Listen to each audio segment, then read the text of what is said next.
আজি অভিশপ্ত ৩০ এপ্ৰিল। ধুবুৰী জিলাৰ ব্ৰহ্মপুত্ৰ নদীৰ দক্ষিণ পাৰৰ মেদৰ তাৰিবাসীৰ বাবে এক অভিশপ্ত দিন। ২০১২ চনৰ আজিৰ দিনটোতে মেদৰ তাৰিত সংঘটিত হৈছিল অভিশপ্ত ফেৰী দুৰ্ঘটনা। সেই অভিশপ্ত দুৰ্ঘটনাত প্ৰাণ গৈছিল ৪৪ জনকৈ লোকৰ। ৩০ এপ্ৰিলৰ দিনটো আহিলে আজিও বুকু কঁপি উঠে মেদৰ তাৰিবাসীৰ। বুকুত একুৰা জুই লৈ আজিও জীয়াই আছে সেই অভিশপ্ত দুৰ্ঘটনাত শ্বহীদ হোৱা পৰিয়ালৰ লোক। পিতৃ মাতৃ অথবা পৰিয়ালৰ লোক হেৰুৱাৰ বেদনাত আজিও জৰ্জৰিত হৈ আছে মেদৰ তাৰিবাসী। কিন্তু সেই অভিশপ্ত দিনটোৰ কথা যেন মনত নপৰে চৰকাৰৰ। কাৰণ ঠাইডোখৰত আজিও এক নিমাওমাও পৰিৱেশ। নাই শ্বহীদসকলৰ কোনো স্মৃতি, নাই কোনো চিনচাপ। তেতিয়াৰ চৰকাৰে মেদৰতাৰী অঞ্চলৰ ৰাস্তা ঘাট, স্কুল, চিকিৎসালয় সকলো উন্নয়নৰ কথা কৈছিল, কিন্তু যেন কেৱল প্ৰতিশ্ৰুতি হৈ ৰ'ল।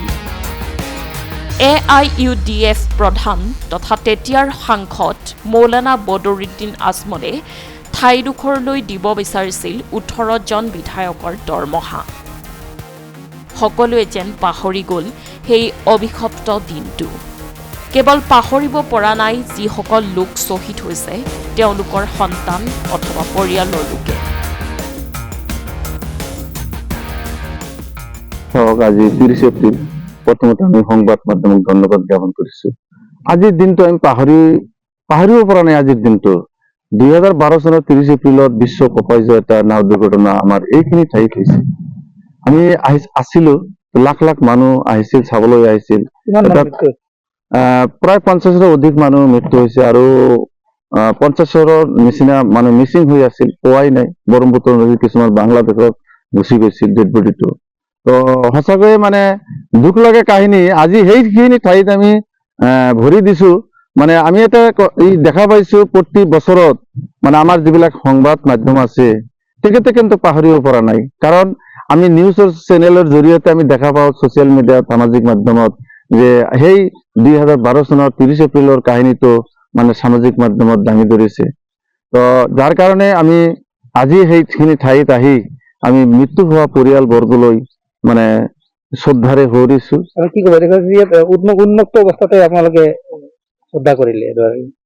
ঠাইখিনি আমি ২০১২ চনত যেনেকৈ দেখা পাইছিলো ঠিক আজিৰ দিনতো সেনেকুৱা মানে উন্মুক্ত অৱস্থাতে এই ঠাইখন আছে। চাওক, সেই সময়ত আমাৰ কংগ্ৰেছৰ কেবিনেট মিনিষ্টাৰ আছিল ৰকিবুল হুছেইন ডাঙৰীয়া।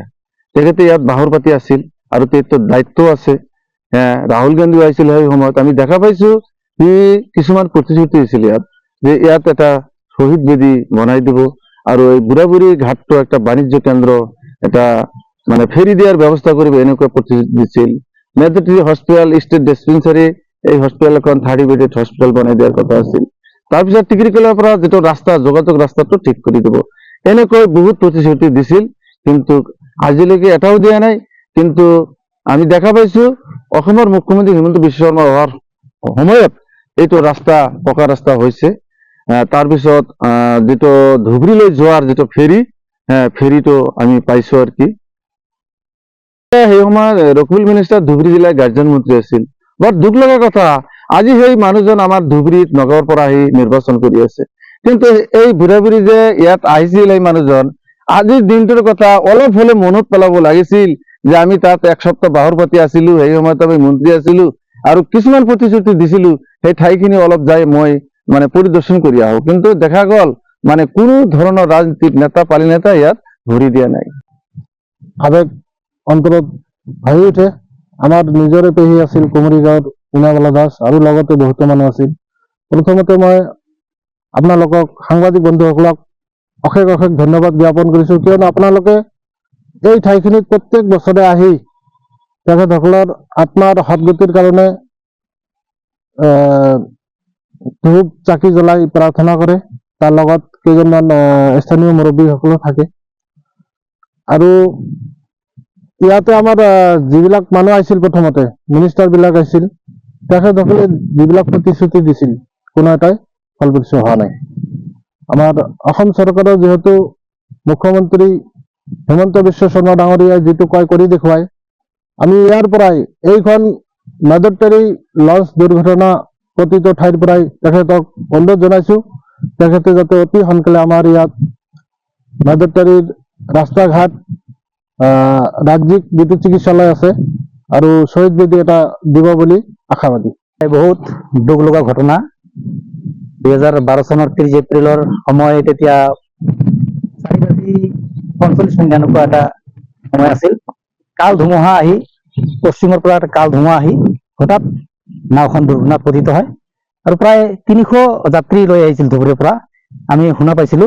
আৰু ঘাট পোৱাৰ কিছু সময় পূৰ্বেই ভয়ংকৰ দুৰ্ঘটনা সংঘটিত হৈ প্ৰায় 50তকৈ অধিক মানুহ মৃত্যু হয় আৰু কিছু মিচিং হৈ যায়, উদ্ধাৰ হয় 50ৰ অধিক। আমি দেখিবলৈ পাইছো তেতিয়া ইয়াত নেতা পালি নেতাৰ আগমন ঘটিছিল, বাহৰ পাতিছিল, হেলিকপ্টাৰ যোগে ৰাহুল গান্ধী আহিছিল, ৰকিবুল হুছেইন আহিছিল, সাংসদ বদৰুদ্দিনো আহিছিল আৰু প্ৰতিশ্ৰুতি দিছিল, কিন্তু প্ৰতিশ্ৰুতিবোৰ পালন কৰা দেখা নগ'ল। আজি আমি দেখিলো ইয়াত উন্মুক্ত অৱস্থাত ইয়াত ধূপ চাকি জ্বলোৱা হ'ল।